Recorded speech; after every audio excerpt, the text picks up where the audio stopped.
નમસ્કાર મિત્રો, આજે આપણે ઇંગ્લિશમાં વર્બ એટલે શું એની સમજ મેળવીએ. તો વર્બ એટલે કે વાક્યમાં આપણને જે એક્શન એટલે કે કોઈ ક્રિયા બતાવે છે એને આપણે વર્બ કહીશું. જેમ કે કોઈ વાક્યમાં હસવાની ક્રિયા હોય, દોડવાની ક્રિયા હોય, તો આ જે ક્રિયા છે એને આપણે ઇંગ્લિશમાં એનો જે શબ્દ છે એને આપણે વર્બ કહીશું. એ ક્રિયા દર્શાવવા માટે જે શબ્દ વપરાય એને આપણે કહીશું વર્બ. ઠીક છે. હવે ઉદાહરણ સમજીએ. જેમ કે અહીં ઉદાહરણ છે કે આઈ ઈટ ફૂડ. તો અહીંયા જે ઈટ છે એ આપણું શું થાય? એક વર્બ થયું. ઠીક છે. ખાવાની ક્રિયા, એ ક્રિયા દર્શાવવા માટે ઈટ વર્બ વપરાયું. ઠીક છે. બીજું છે હી રન્સ ફાસ્ટ. તો રન્સ જે છે એ ક્રિયા થઈ, એ ક્રિયાપદ થયું, વર્બ થયું.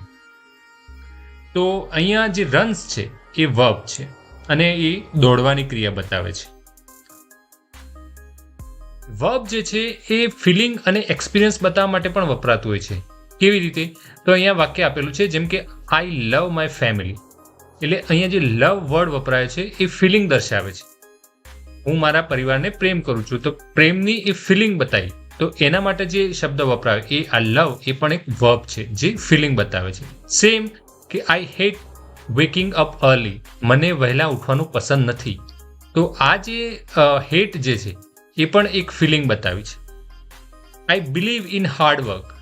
તો આ પણ એક વર્બ છે. બિલીવ એક વર્બ છે. ઠીક છે. એ પોતાનો એક્સપિરિયન્સ છે. આઈ ટ્રસ્ટ યુ કમ્પ્લીટલી. હું તારા પર સંપૂર્ણ વિશ્વાસ રાખું છું. એટલે ટ્રસ્ટ વર્ડ જે છે એ પણ એક એક્સપિરિયન્સ બતાવે છે. એ જ રીતે વર્બ જે છે એ સ્ટેટ ઓર કન્ડિશન પણ બતાવે, એટલે કે અવસ્થા બતાવે. જેમ કે આઈ એમ tired.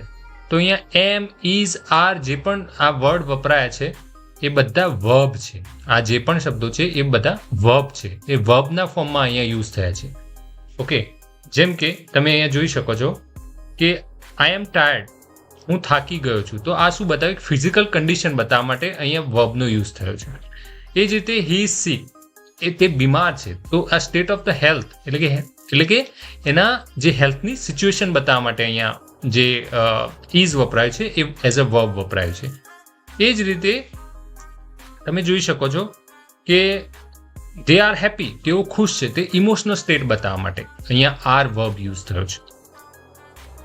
She was angry yesterday, ગઈકાલે તે ગુસ્સામાં હતી. તે પાસ્ટ ઇમોશનલ સ્ટેટ બતાવે છે.